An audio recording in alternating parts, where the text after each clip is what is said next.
Alors finalement j'ai acheté des colliers sur Amazon, on dirait que je les ai achetés pour rien. Moi j'ai récupéré ça, vous savez, c'est ce qu'on vous met sur les alimes de PC portable. Comme je m'en sers jamais, c'est pour attacher la lime, ben écoutez, voilà. Donc là, je vais tout lier ensemble. Alors, ben a priori j'ai terminé. Alors il reste cette petite pièce. Donc qui vient se fixer au-dessus de la prise JP1, qui est un petit haut-parleur. Alors certains disent que, je ne sais pas exactement à quoi ça sert, il y en a qui disent que c'est comment dire, un genre de diagnostic. Alors diagnostic dans le sens où ben, quand il fait un bip ou deux bips ou trois bips, ça se met à diagnostiquer. Voilà. Donc beaucoup ne le montent pas. Je pense que je ne vais pas le monter pour le moment. Je me renseignerai mieux. Voilà. Alors, tout est branché, a priori. La carte graphique est branchée. Le processeur est branché. Le ventirad est branché. Le RGB est branché. Les ventilos sont branchés. Le disque dur est branché.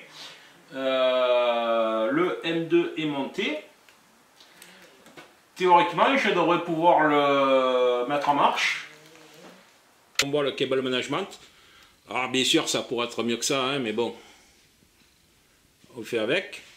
Hein, pour un premier PC ça ira, tout est masqué, je vous l'ai dit. Et là on va jeter un œil à l'intérieur.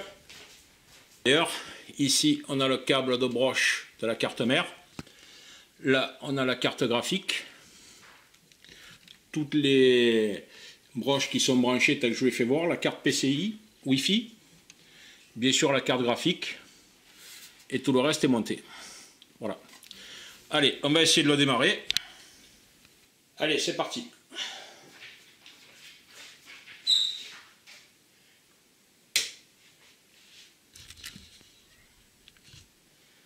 Contact.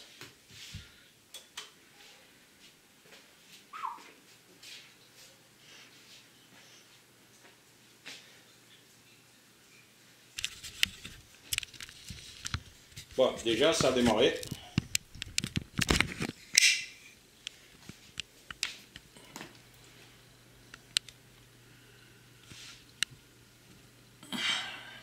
Voilà.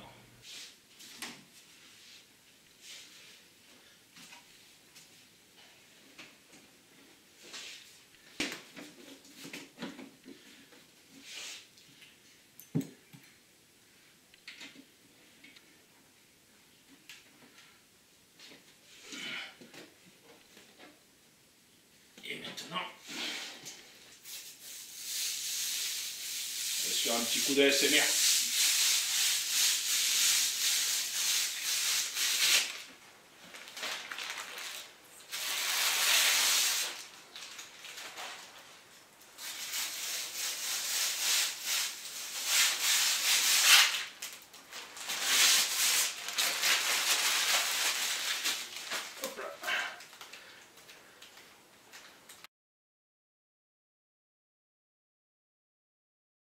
Donc voilà les amis, le montage du PC est en principe terminé. Il me semble que j'ai rien oublié malgré qu'il reste toutes ces vis.